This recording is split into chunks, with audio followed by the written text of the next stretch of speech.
મારા બધા દર્શકોને મારા બાપા સીતારામ।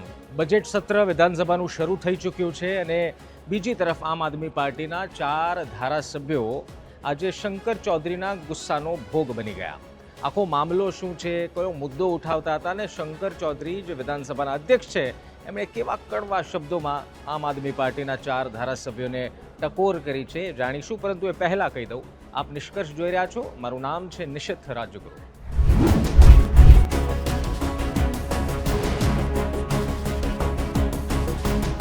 ગઈકાલથી આમ આદમી પાર્ટીના 4 ધારાસભ્યો ટ્રેડ ડીલના વિરોધ સાથે બેનર લઈને વિધાનસભા આવ્યા હતા અને એ દ્રશ્યો મને લાગે છે કે આખા ગુજરાતે અને તમે પણ જોયા છે। પરંતુ આજના દિવસે ફરી આમ આદમી પાર્ટીના 4 ધારાસભ્યો વિધાનસભામાં પ્લે કાર્ડ લઈને પહોંચ્યા અને સત્ર ચાલી રહ્યું હતું, પ્રશ્નોત્તરી કાળ જેવો પૂર્ણ થયો અને તેવા આમ આદમી પાર્ટીના 4 ધારાસભ્યો વિધાનસભાની કાર્યવાહીને લાઈવ ટેલિકાસ્ટ કરવાના પ્લે કાર્ડ સાથે વિરોધ કરવા ઊભા થઈ ગયા।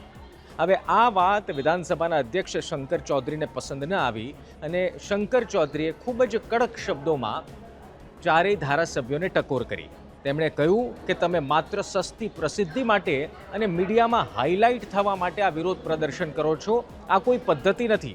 આટલેથી ન અટકી વાત, શંકર ચૌધરીએ તો ત્યાં સુધી કહી દીધું કે તમારે વિરોધ પક્ષની ભૂમિકા કોંગ્રેસ પાસેથી શીખવી જોઈએ અને વિધાનસભા અધ્યક્ષે તાત્કાલિક સાર્જન્ટને આદેશ કર્યો અને પ્લે કાર્ડ લઈ લેવા માટે કહી દીધું।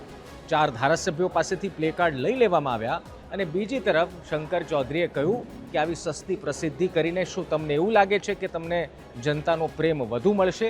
આ ટકોર કરી અને સાથોસાથ કોંગ્રેસ પાસેથી શીખવાની સલાહ પણ આપી દીધી।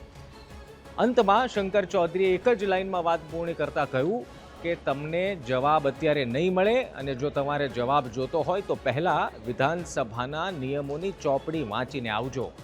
હવે આ વાત સાથે જ્યારે આમ આદમી પાર્ટીના 4 ધારાસભ્યો બહાર આવ્યા, મીડિયાને સંબોધિત કરી અને એમાં હેમંત ખવાએ આખો જે આરોપ છે એ કોંગ્રેસ પર પણ કર્યો કે કોંગ્રેસે પણ અત્યાર સુધી વિધાનસભાના લાઈવ કવરેજની ડિમાન્ડ નથી કરી, માંગ નથી કરી। તો હવે જોવાનું એ રહેશે કે આમ આદમી પાર્ટીના જે 4 ધારાસભ્યો, જેમાં ગોપાલ ઇટાલિયા, ચૈતર વસાવા, સુધીર વાઘાણી અને હેમંત ખવા, આ તમામે પ્લેકાર્ડ સાથે આગ્રહ તો કર્યો છે, વિરોધ કર્યો છે, લેખિતમાં પણ ગોપાલ ઇટાલિયાએ રજૂઆત કરી છે। હવે જોવાનું એ છે કે વિધાનસભાની કાર્યવાહી લાઈવ થાય છે કે નહીં। આ બધા વચ્ચે આમ આદમી પાર્ટીના 4 ધારાસભ્યોએ શું કહ્યું એ પણ આપ સાંભળો। આમ આદમી પાર્ટીના ધારાસભ્યો ચૂંટાઈને ગૃહમાં આવ્યા ત્યારથી સતત અમારી માંગણી હતી કે વિધાનસભા લાઈવ કરવામાં આવે।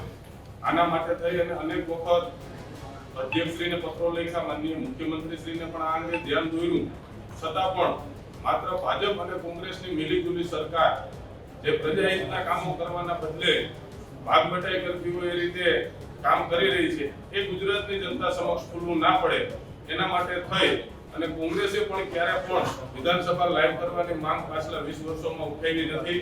ત્યારે આમ આદમી પાર્ટી મજબૂતાઈથી ગુજરાતની વિધાનસભા લાઈવ થાય એની માંગ આજે ગૃહની અંદર પણ અમે બેનરો બતાવીને રાખી।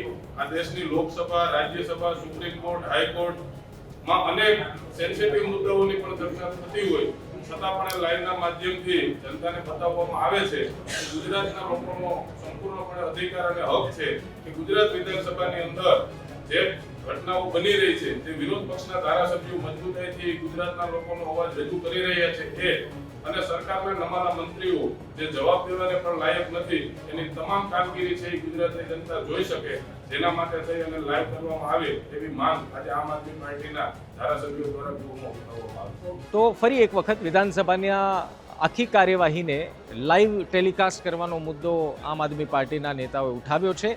હવે એમાં કોઈ સરકાર રસ લે છે કે કેમ, એ તો આવનારો સમય જ બતાવશે। બાકી આવી રસપ્રદ વિધાનસભાની કાર્યવાહીની માહિતી માટે ગુજરાત તકને ભાઈ હજી સુધી ફોલો ન કર્યું હોય તો કરી લેજો। ફરી નિષ્કર્ષના વિડીયો સાથે મળીશું, ત્યાં સુધી ધ્યાન રાખો, મજા કરો। બાપા સીતારામ।